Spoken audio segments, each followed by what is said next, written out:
of the Australian community, people from trade unions, from workplaces, community groups, environmental groups, and we're all here because we're about transparency, we're about democracy, we're about having a country where people have meaningful rights.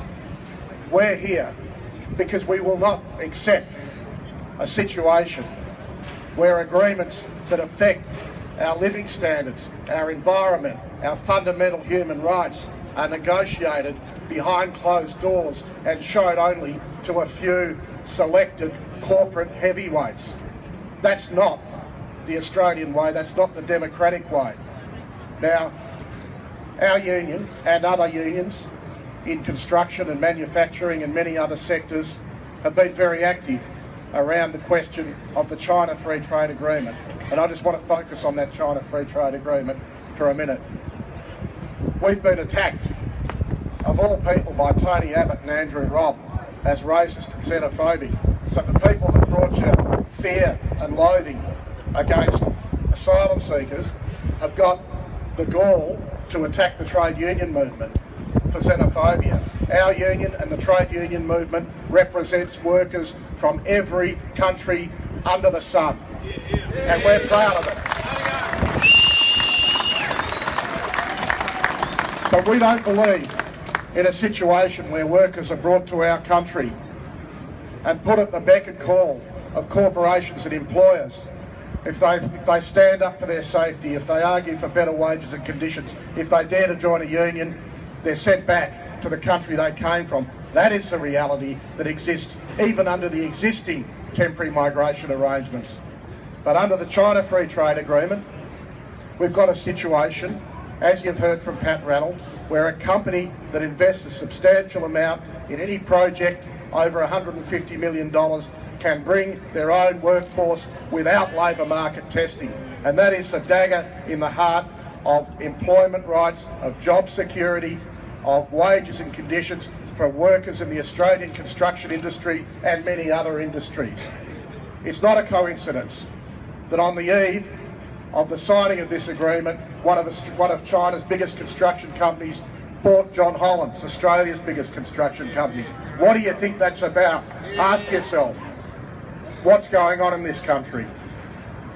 So, are we in a situation where we've got a treaty that's been negotiated behind closed doors in secret, not showed to your representatives, whether it's representatives of the trade union movement or whether it's your elected representatives in Parliament?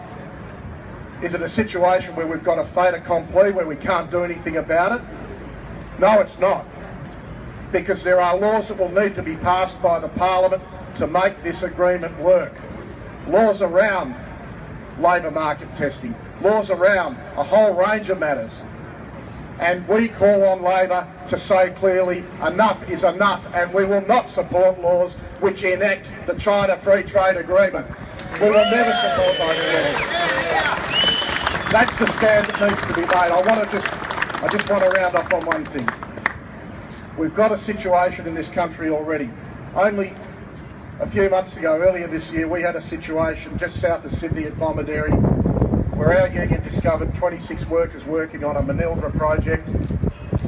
Workers from the Philippines and China paid as little as $4 an hour, housed in a 3-bedroom home, 26 workers in one 3-bedroom home, some of them living in a shed, charged $150 a week by the Taiwanese Labour Hire Corporation, which was so-called employing them.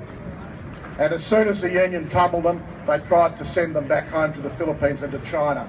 And we were able to help those Filipino workers, and some of them, they joined the union, and we were able to get them back pay. So when the cheap